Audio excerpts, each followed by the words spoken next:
You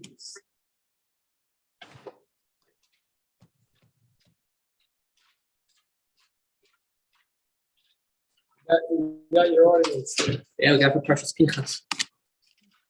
So, the part I took most interest in was for July 4th, was the part of the transfer of power.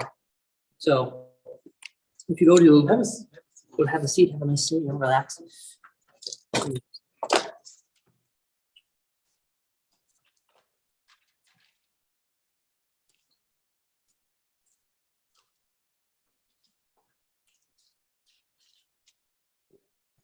So the part I found most interesting was Numbers 27 and 12 and 20 and 20, Numbers 27, 23, which is the transfer of power between Moshe Rabbeinu and Yoshua.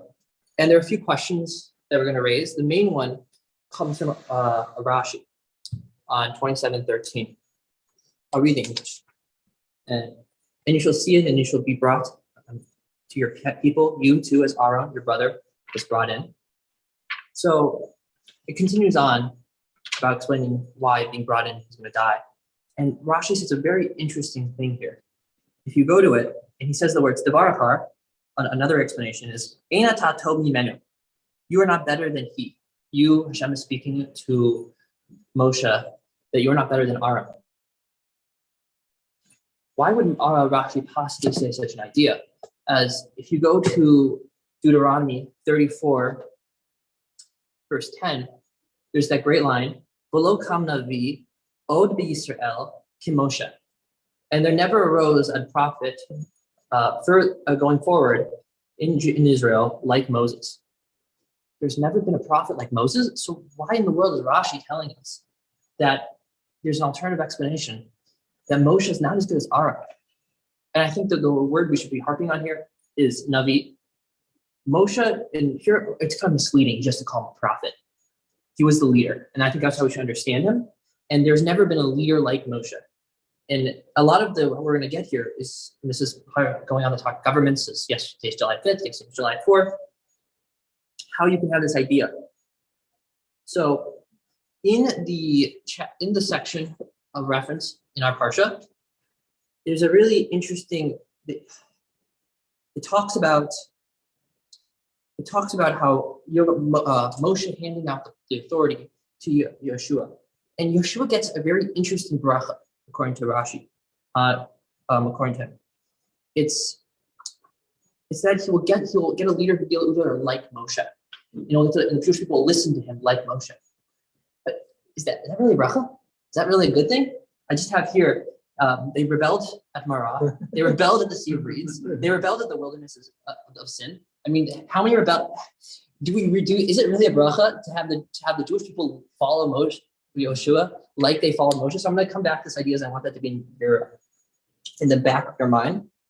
So, but I think there's a bigger thing here, and Neve talked about this last week, is how he reacts to the idea that your legacy isn't going to be inherited, it isn't going to be genetic.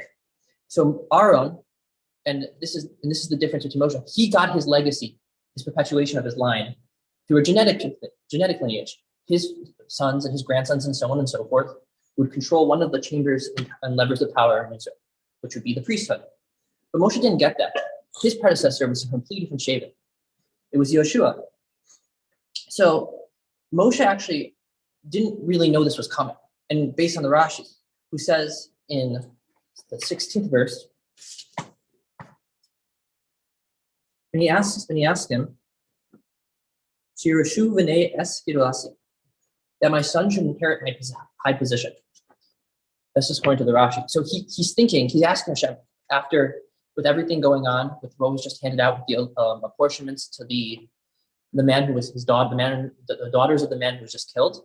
He thought now we're working about inheritance, now we're about the future. I should have to worry about my future. Should I now, I'm going to be dying soon, should I hand over my position of power to my son? And Hashem says, no, you're going to hand over Yeshua, and you're going to give them the praise that we just talked about in the brachas, that they should, if people follow you, like they'll follow him like they followed you. So how Moshe responds to this is truly magnificent. So when Moshe argues with God, Abraham argues with him. So the greatest patriarchs argue with God. But when do they argue with God? Moshe doesn't argue with God at all here. I think one of the most underrated verses in the entire Torah is Numbers 27, verse 22, when all it says is Moshe did what God commanded him, and he followed the instructions and gave it to Yeshua. Yeshua, he gave him his leadership. We read the exact verse. Moses did as Hashem had commanded him. He took Joshua and stood him before Eleazar Kohen, before the entire assembly. So there's no begrudging, there's no anger that that his lineage is not being handed down genetically like his father, like his brother. And I'm not going to use the words like Aaron couldn't take this, but the way and the ease and the passivity to almost feel like you're not getting your inheritance. Because Abraham, the only other person who really argues with God in the same level that Moshe does after the golden calf, when he argued about Sodom and Gomorrah, he was constantly confused and threatening and worried about his inheritance, his seed, and that's what the whole story. That's what the whole story of Genesis is. The whole story about your seed shall be inherited. Who will take over? Will be Lot? Will be Ishmael? Will it be obviously Isaac? So in the way that it's passed forward, in the way that's how he takes it and shakes your tribe, because he understands that his position is to be a vessel as a leader, and there's never been a prophet. There's never been a leader like Moshe. I don't think anybody can really. In Israel, who can just take in strides in the plans to know that even after everything that happened, after everything that you did, I don't know if the right words to say you didn't deserve to have your family follow you, or it isn't going to happen. Maybe it's not where it matters deserving, but you just take it and you run with it, and you roll with it. And I think that's what makes Moshe different from Aaron. Aaron was maybe a better man, but Moshe was a better leader. And a leader also is worried about what comes after, how it comes after. A leader who's obsessed with his legacy stops being a very good leader at some points. So then the question has to be, Moshe's sons are not taking over after him. Obviously, there's a Gemara that mentions that his grandsons did avodah zarah, idol worship. But so why does his sons take over him? And I actually have an explanation. And it's not a dint on the sons, but rather the benefit of Yeshua. In Proverbs 27:18, it says a very interesting verse. He who tends a fig tree will enjoy his fruit, and who cares for his master will be honored. It said to Ena, Yochel Kriya, Vishomer Adonav Yichubad. So really, who tends will eat his fruit. It's more inaccurate. He will eat his fruit. Fruit's more accurate translation, but that's neither here nor there. And well, what is that? Well, how do we interpret this verse? And this situation on he who will be able to enjoy the fruit and he who tends to it, we can actually get with Yeshua. Why did Yeshua merit to become the next leader?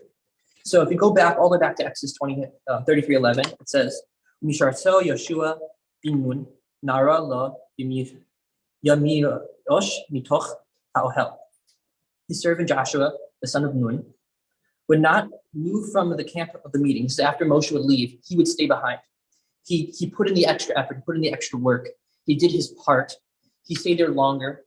It's often been characterized as he would clean up the base medrash. Well, that was what made him special.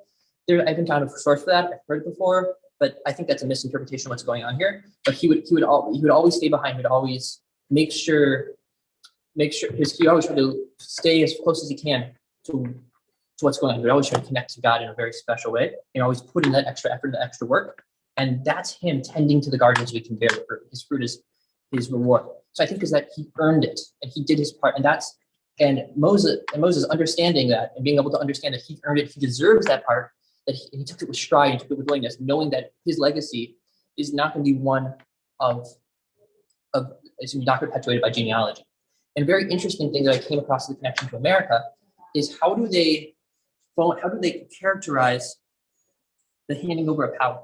Because Moshe was the only person in Jewish history that, besides Herod, that's a whole different story for a whole different reason, not even Herod, who had concentrated all the power of government into one person. Afterwards, he gave the priesthood over to Moshe, to Aaron. One final thing. It's very interesting. When he hands it over the power at the end, there's three things I mentioned. One, Moshe. Two, Eleazar. And three, Urim V'Tumim, even though that is the breastplate, even though that is held on Eleazar. And I think this is the representation of almost a facsimile of what we have, our American government, of three powers, three units of power. Moshe would be the king, the executive, Eleazar, the priests, and then you have, which is about the Congress, and the Urim V'Tumim represents the Torah, the Sanhedrin, which would be the judicial body. You have very interesting historical facsimile between the current United States government and how the three chambers of power, the three chambers of power is transferred over. And Moshe, as the king, as the leader, was the best one for the job, and we shouldn't understand it.